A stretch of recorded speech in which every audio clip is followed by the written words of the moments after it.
Hello, ladies and gentlemen. It is not quite midday on Labor Day. I just wanted to give a quick tip on the haezdong 3-inch shad with the paddle tail and the whistle heads. I don't remember exactly what they're called, the okashira or whatever they're called. All I know is they're called badass.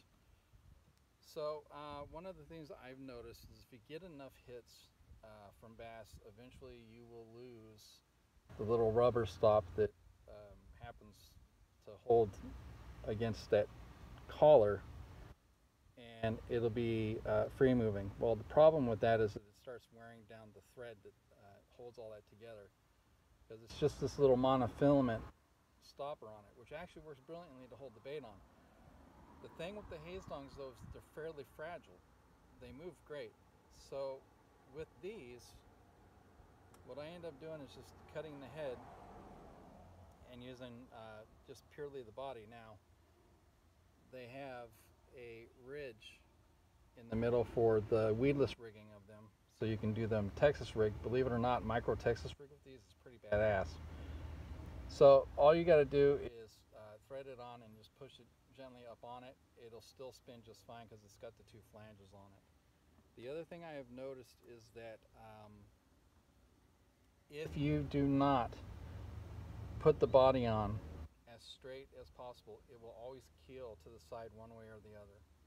So one way that I prevent that, this is one that actually has the rubber on it, is I will cut the head off and I will turn it upside down. Now I still get it completely straight, but because the head is wedged one way and you're having the body wedged the opposite way, it creates a stabilizing effect. And believe it or not, the tail actually moves better upside down, which is a tip that I saw on tactical bassing with bigger swim baits, by the way. So cut the head, turn it upside down, and just make sure that it's nice and straight. I usually adjust it a little bit further back just to make it somewhat straight in line. But even if it's come down the hook a little bit, it still works just fine. It won't keel over nearly as much. That only applies to the 1/16 and 1/8, by the way. These are the 1/16. They have a tendency to flip more than the 1/8. But once you get to the 1/4 and up from that, they don't do it nearly as much. This is purely for the 3-inch with the smaller heads. Hopefully that helps a little bit. I've noticed that also if I get cuts in the head of the bait, I cut the head off, I get more time out of my baits.